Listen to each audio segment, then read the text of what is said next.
The officer looked at my father standing on my porch and said, "Sir, this is a civil matter. There's nothing we can do." My father's face, the man who raised me, who walked me down the aisle in his absence, went from righteous fury to ash-gray confusion in about 4 seconds flat. "She changed the locks," he sputtered. "That's our property." The officer glanced at me. I held up the deed. Clean, clear, my name, my husband's name. Not a single Hartwell anywhere on it. "Sir," the officer said again, quieter this time, "you need to leave." My father opened his mouth, closed it. Opened it again like a fish pulled from water, suffocating on a reality he'd built himself. But that's not where this story began. 8 months earlier. Our wedding invitations went out on a Tuesday in October. Cream cardstock, gold foil lettering, 63 envelopes, each one sealed by hand. My husband Marcus helped me address every single one at the kitchen table over 2 evenings and a bottle of Malbec. 14 of those envelopes went to family, to my parents, my brother Derek and his girlfriend Cassie, my aunts, my uncles, my cousins, people who had watched me grow up, people I'd spent every Christmas with for 31 years. They RSVP'd yes, every single one. I called my mother 3 weeks out to confirm the head count. She said, and I remember this exactly, "We wouldn't miss it for the world, sweetheart. They missed it for the world." The morning of our wedding, my phone started buzzing at 9 a.m. My aunt, "Something came up, so sorry." My cousin, "Derek said it was canceled. Did something happen?" My uncle, "We heard there was a change of plans." I stood in a hotel bathroom in my robe with my hair half done and called my mother. "Mom, what is happening?" "Elena." Long pause. "Derek's engagement party is tonight." Your father thought, since you eloped anyway." "I did not elope. I sent you an invitation. You confirmed." "It's just a small ceremony, Elena. Derek's party only comes once. You understand." I hung up. Marcus found me sitting on the edge of the bathtub. I wasn't crying. That surprised me. I felt something colder than sadness, a clean, quiet kind of clarity. "They're not coming," I said. He sat beside me. Didn't say anything for a long moment. Then, "Do you want to cancel?" "No," I said. "I want to get married." And we did. 41 people watched us exchange vows in a garden ceremony at golden hour. 41 people who showed up. Our friends, Marcus's family, my college roommate who flew in from Portland, a neighbor who'd known me for 2 years and cried harder than anyone. It was the most beautiful day of my life. My family sent a group text that evening. "Congratulations. Sorry we missed it. Hope it was lovely." My brother added a photo of himself and Cassie at their engagement party. Matching outfits, champagne flutes, enormous smiles. I did not respond. That was their first mistake. Thinking silence meant forgiveness. 3 weeks later, a message from my father arrived at 11:14 on a Wednesday night. "Elena, we need to talk about Derek's wedding. Venue deposit is due. We're short $8,400. Family contributes to family. Let me know when you can transfer. No greeting, no acknowledgement, no sorry we missed yours. Just a number." A demand dressed up as a request. I read it 4 times. Then I set my phone face down on the nightstand and went to sleep.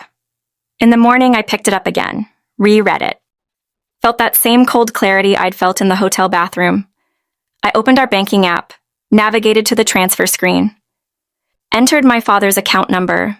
Yes, I still had it from years of being a dutiful daughter. I entered the amount, $1.0. In the memo line, I typed, "With warm regards and our sincerest congratulations to the happy couple. Sent." Then I called a locksmith. Here's what my father didn't know about the house. When Marcus and I bought it 14 months prior, my parents had offered to help with the down payment. The offer came with conditions, our conditions, they called them, about holidays, about proximity, about how often we'd visit. We declined. We saved. We bought the house ourselves, our names only, our money only. My father had a key because I'd given him one 2 years earlier when we were renting, out of habit, out of the daughter I used to be. He'd never been asked to return it. That oversight ended the afternoon of the $1 transfer. By 4 p.m., every lock in the house was new. He arrived at 6:47 p.m., with 2 police officers and my mother, who stood slightly behind him on the porch looking at her shoes. I watched through the window for a moment before I opened the door. My father's jaw was set. His chest was puffed. He had the expression of a man who had never once been told no and expected that streak to continue. He held up his key. My key doesn't work.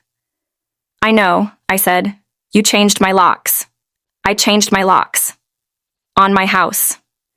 That's when he gestured to the officers as if presenting evidence. She's locked us out of our property. We have a key. We have a right.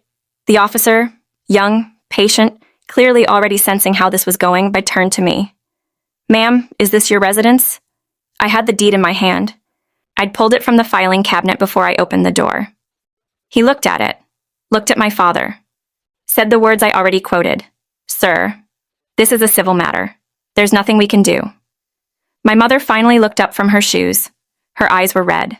I wondered if she'd cried on the drive over, or if she was just now understanding what she'd participated in. Elena, she said softly. Mom. My voice was calm. I love you. But Dad sent me a payment request 3 weeks after my wedding. A wedding nobody in this family attended. A wedding you confirmed you were coming to and then chose a party over. It wasn't like that. He asked me for $8,400. I sent him $1. That was my answer. I looked at my father. This conversation is over. My lawyer will be in touch about the formal no-contact letter. If you come back to this property without an invitation, that becomes a different kind of police matter. I closed the door. I stood in my hallway for a long moment listening to the sound of my own breathing. Then Marcus came around the corner from the kitchen holding 2 mugs of tea. He handed me one. How'd it go? Good, I said, and meant it. 6 months later, Derek's wedding happened. I know because my cousin sent me a photo. Not to be cruel, I think just out of old habit. It looked beautiful. Big venue, open bar, the whole family in their finest. I wasn't there. I was in Lisbon with my husband, celebrating our first anniversary at a restaurant where nobody knew our names, and the wine was extraordinary. Marcus gave a little toast at dinner, just the 2 of us, about choosing peace over obligation. I've thought about that toast a lot since then. My father attempted contact twice more. Once through my aunt, I didn't respond. Once through a handwritten letter that arrived in November. I filed it without reading past the 2nd paragraph, which began with the word ungrateful. The no-contact letter went out in January. His attorney received it on a Tuesday. I'm told he was surprised we had an attorney at all. People who underestimate you always are. I don't tell this story to hurt anyone. My family made their choices. I made mine. The $1 transfer wasn't cruelty. It was honesty. The clearest answer I knew how to give. What I know now that I didn't know standing in that hotel bathroom. Your peace is not a negotiation. Your boundaries are not a discussion. And sometimes the most powerful thing you can do in a room full of people who underestimated you is simply close the door. Quietly, firmly, and without looking back. Have you ever been underestimated by someone who had absolutely no idea who they were dealing with? Tell me your story in the comments.